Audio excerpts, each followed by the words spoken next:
So Kingdom Come Deliverance 2 on Steam Deck, thanks again to Deep Silver for providing a code of the game. I streamed this live with my first impressions and testing settings, and now that I have a few hours into the game, we have a Steam Deck compatibility as playable. This means that the game sometimes shows mouse and keyboard and non-Steam Deck buttons. The in-game text is small and may be difficult to read, but all the rest is fine. I was expecting this to be verified, honestly, but we'll talk more about that in a second. What do the developers say about compatibility? They say it's playable, so officially we have confirmation that is playable, not verified, which is very honest from them. They could easily say this one was verified. Alright, so as soon as you get into the game, you'll notice what they say about the text, so I'll zoom in to show you the settings. So here we go, graphics settings. By default, the game is on the low preset at 800p. And well, we're going to tweak it a little bit. On the FOV, you can go up to 110 degrees. My advice is to lower it to 90 a little bit because it helps with performance, especially in tree heavy areas. Then when it comes to resolution scale, by default this is on balance, but if this toggle for FSR is not enabled, this option does nothing, and we're actually at native resolution by default. Motion blur off, just my personal preference. Depth of field near is for when you have, as an example, a crossbow, it will be defocused when it's at the bottom of the screen. I highly recommend you keep it. In my opinion, in this case, is a good use of it. Then when it comes to the advanced graphics, again, by default, it's at the lowest setting, and you can actually push it a little bit higher. So first, anti-aliasing SMAA 1TX, object quality on medium, this is for draw distance, otherwise the pop-in will be very obvious. Particles, we can keep that on low, same with lights and global illumination. Post-process, I think you can increase it a tiny bit. Then shader quality on low, shadows, we keep them on low. There will be many light sources that do not cast shadows, but we have to sacrifice something for portable play. Textures, we can keep them on low or medium. Actually, I'm going to put them on medium for now. Volumetric effects, low, vegetation, medium, and character detail, medium.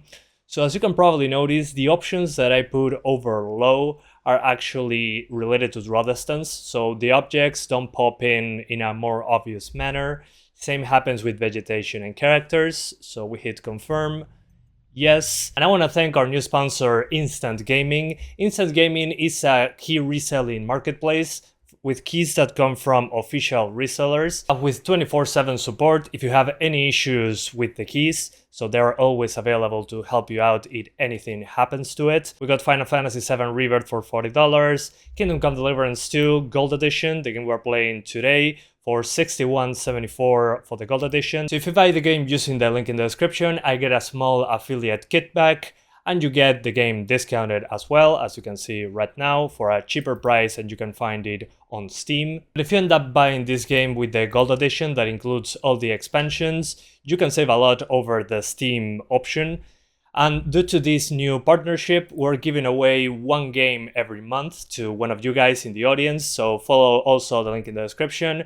Every month, we're giving away a game to one of you guys. So this giveaway, you hit participate to enter. In 18 days, we're going to be doing a random draw from you guys, so the people from my community that are participating. If you win, you get any game of your choice on Instant Gaming, so I highly recommend you go follow the link in the description and get into this giveaway. Every month, we're going to have a giveaway for one game for one person, so you always have a chance to actually win a game completely free. So thanks again to Instant Gaming for sponsoring this video. Let's continue.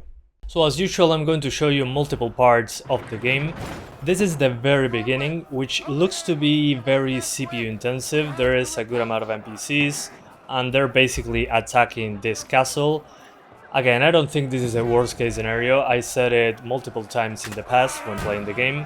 There are parts that run way worse than this one, but I'm surprised what they're actually achieving at the beginning of the game. They show you something spectacular from the get-go. We're going to cap the frame rate to 30, don't worry.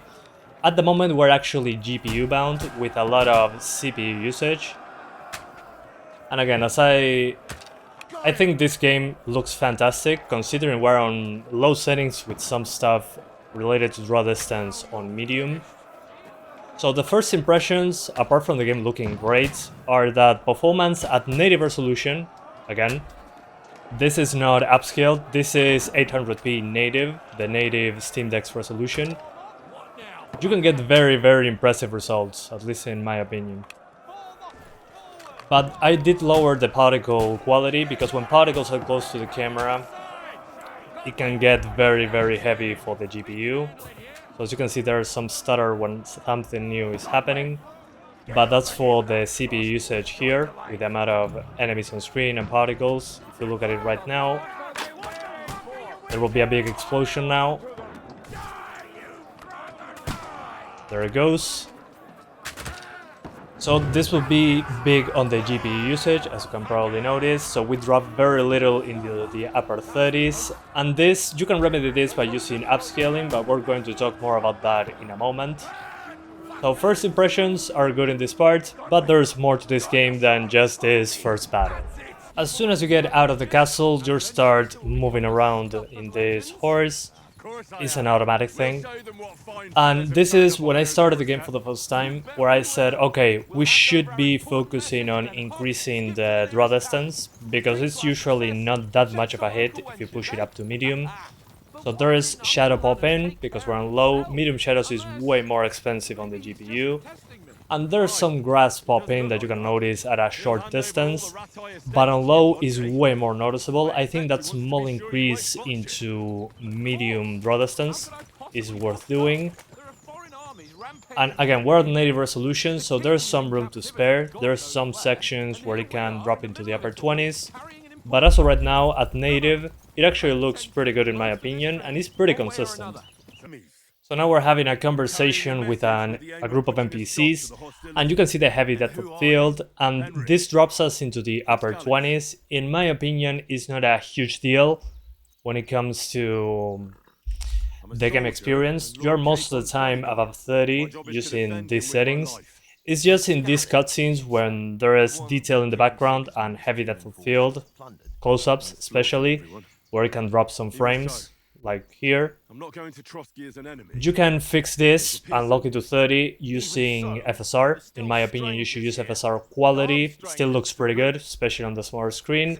And in those GPU heavy moments like this one, you can get a solid 30 FPS. Personally, I do not mind, because I'm not actually fighting someone in that situation. We're just speaking. Now we're in the open world. This is close to the beginning. I've been playing for a few hours.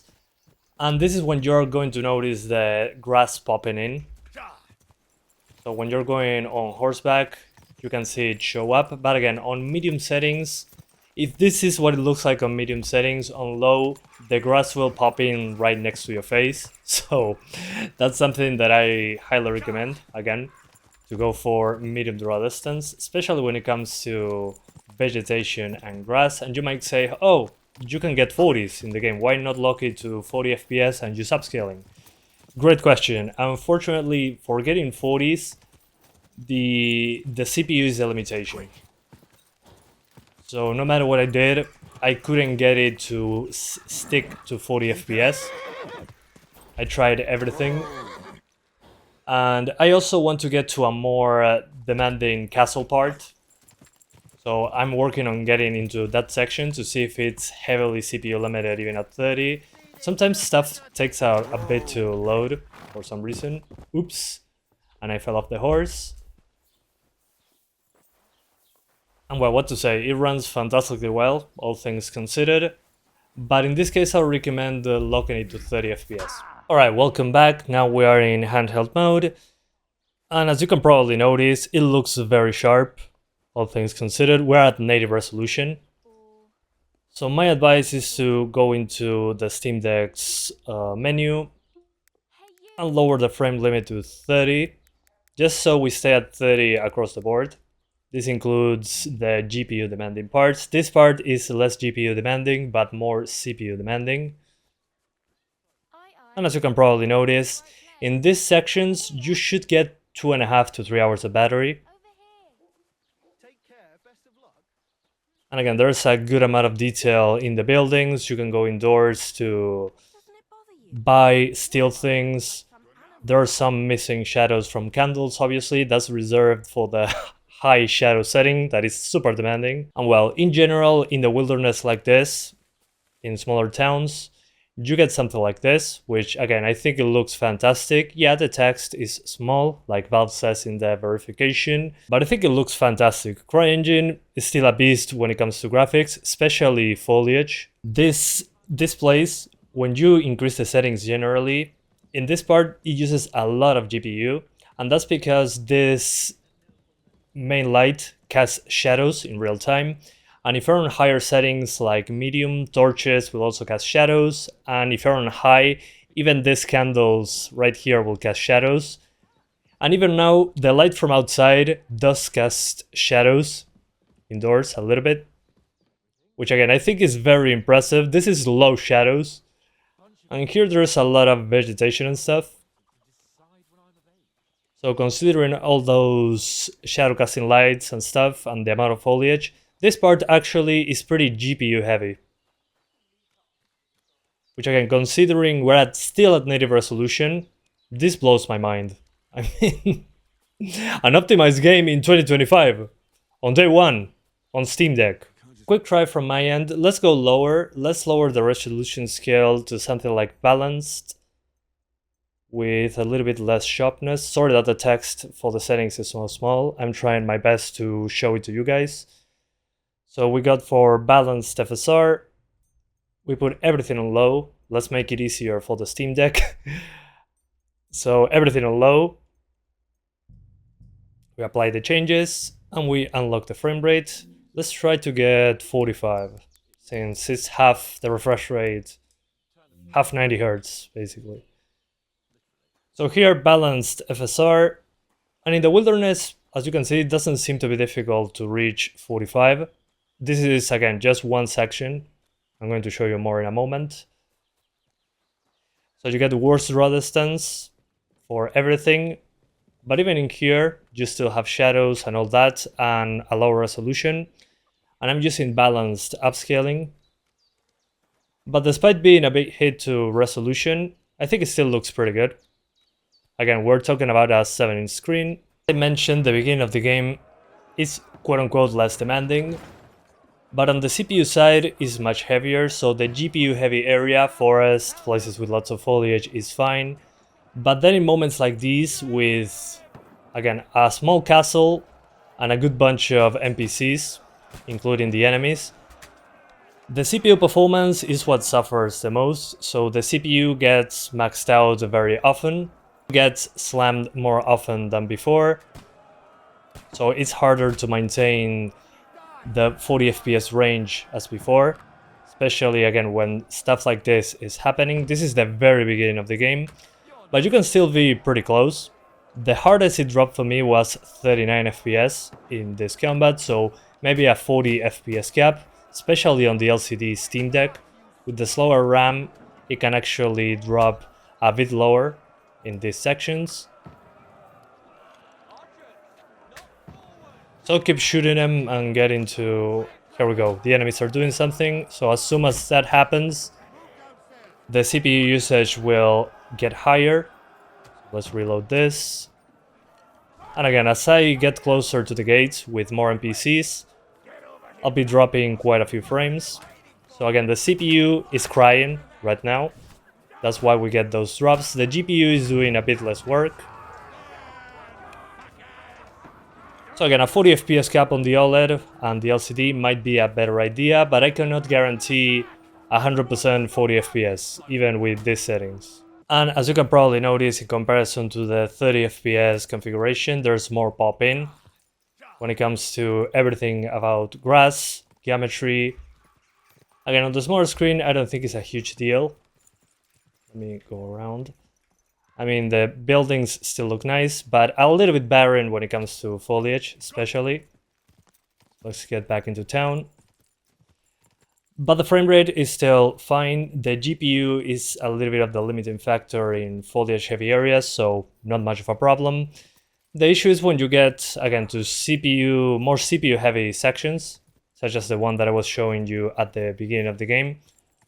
That uses more CPU, so the game drops below 40, 45. If you go into the inventory especially, you can notice this. The text is barely readable.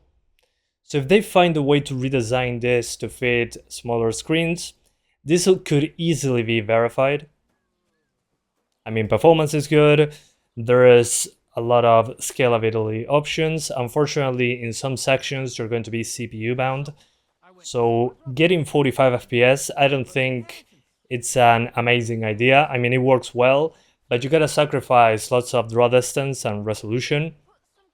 You can lock it to 30, increase medium draw distance of the grass and the geometry, and keep native resolution and stay at 30 most of the time. There are, again, some drops into 28 in certain cutscenes, real-time cutscenes, but I think the best idea is to, again, lock it to 30, keep native resolution or quality FSR with the settings that I provided, and if you don't mind lowering the settings and the resolution, you can get 45, but in CPU heavy moments, you can drop into the 30s, so that's something to keep in mind. I'll keep playing the game and get ahead to a bigger place, a bigger town, because this town is very small and this is a huge game. It has 2 open world maps. So I'm pretty sure the second open world map is going to be more demanding, especially when it comes to CPU, when there is towns with way more geometry. But this feels better optimized than the first game. It's clear that the developers learned a lot from playing the original, from making the original. Because this looks fantastic, even on the lowest setting. The upscaler works pretty well, and it's pretty consistent overall when it comes to the technical stuff, to say it in some way. So GG Warhorse, I think it's fantastic, and the fact that it works so well on Steam Deck, it boggles my mind that we can play native resolution on a 2025 game. So thank you guys so much for watching this video. I hope you enjoyed it as much as I did, leaving you my entire thoughts about this in a single video, shorter than the full live stream. And I'll see you guys next time. Bye guys.